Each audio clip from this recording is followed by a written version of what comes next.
आज हम क्रिया के बारे में बता रहे हैं। क्रिया क्या है? क्रिया किसे कहते हैं? तो क्रिया जो है जिन शब्दों से किसी काम का करना या होना पाया जाए उसे क्रिया कहते हैं।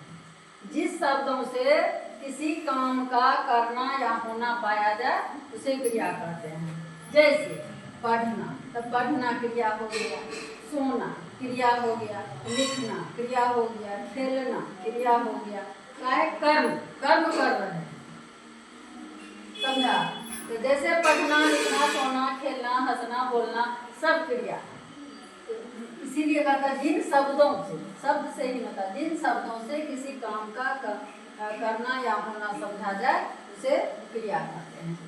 अब क्रिया जो है, क्रिया के बारे में तो हम समझ गए क्रिया किसे कहते हैं। जो हम सुबह से शाम तक जो भी कर्म करते हैं उसे ही क्रिया करते हैं।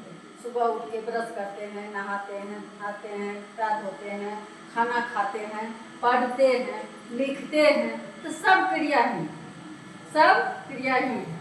जैसे खेलते हैं, टीवी देखते हैं, तो सब क्रिया है। अब है क्रिया के कर्म के आधार पर क्रिया के दो भेद होते हैं। कर्म के आधार पर क्रिया के दो भेद, किसी का भेद जैसे संज्ञा के 5 भेद होते हैं, सर्वनाम के 6 भेद होते हैं। तो उसी तरह क्रिया के जो है कर्म के आधार पर ही क्रिया को दो भागों में बांटा गया है। किसके आधार पर? कर्म के आधार पर। तो कौन कौन है? तो पहला अकर्मक है, दूसरा सकर्मक क्रिया है। पहला अकर्मक क्रिया है और दूसरा सकर्मक क्रिया है। तो दो भागों में बांटा गया है। तो अकर्मक क्रिया वो है, ऐसी क्रियाएं जिसमें कर्म नहीं होता वे अकर्मक कहलाए। ऐसी क्रिया तो हम समझ गए, पढ़ना, लिखना, सोना, बैठना जो भी है क्रिया है। क्या कहते हैं? ऐसी क्रियाएं जिसमें कर्म नहीं होता, जिसमें कर्म नहीं होता वो अकर्मक क्रिया कहलाए।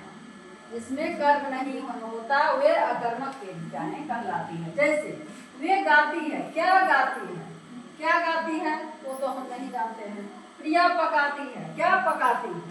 इसीलिए कहता है ऐसी क्रिया जिसमें कर्म नहीं होता वो अकर्मक क्रिया कहलाती है। अब है दूसरा है सकर्मक। दूसरा क्या है? सकर्मक। ऐसी क्रियाएं जिनके साथ कर्म हो, ऐसी क्रियाएं जिनके साथ कर्म हो वे सकर्मक क्रियाएं कहलाती हैं।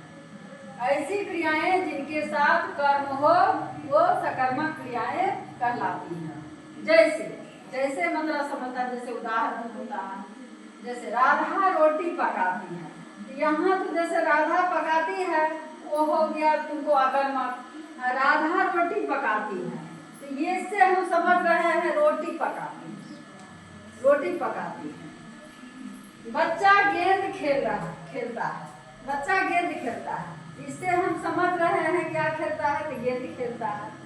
बच्चा क्रिकेट खेलता है, क्या खेलता है? क्रिकेट खेलता है। क्या कहते हैं? जैसे कि राधा रोटी पकाती है, राम किताब पढ़ता है। क्या पढ़ता है? किताब पढ़ता है। राम किताब पढ़ता है तो ये इसीलिए कहता है इसमें क्या है? कर्म। इसमें क्या है? कर्म है। इसलिए ऐसी क्रियाएं जिनके साथ कर्म हो वे सकर्मक क्रिया कहलाती है। अब हम दोनों के बारे में समझ गए। क्रिया किसे कहते हैं उसके बारे में समझ गए। जिन शब्दों से किसी के काम का करना या होना समझा जाए उसे क्रिया कहते हैं। कर्म के आधार पर क्रिया को दो भागों में बांटा गया है। उदाहरण भी समझा दे। खेलना, जो सुबह से शाम तक जो हम करते हैं क्रियाएं कहते हैं। तो कर्म के आधार पर क्रिया को दो भागों में बांटा गया है, अकर्मक और सकर्मक। अकर्मक क्रिया कैसे करते हैं? ऐसी क्रियाएं जिसमें कर्म नहीं होता ये अकर्मक क्रियाएं कहलाती। जैसे वे गाती है, क्या गाती है? तो प्रिया पकाती है, क्या पकाती है? इसमें कर्म नहीं है। और ऐसी क्रियाएं जिनके साथ कर्म हो ये सकर्मक कहलाती है। तो ये राधा रोटी पकाती है, इसमें कर्म है। बच्चा गेंद खेलता है, इसमें कर्म है। राम किताब पढ़ता है, इसमें कर्म है। इसीलिए अकर्मक सकर्मक बारे में हम समझ गया।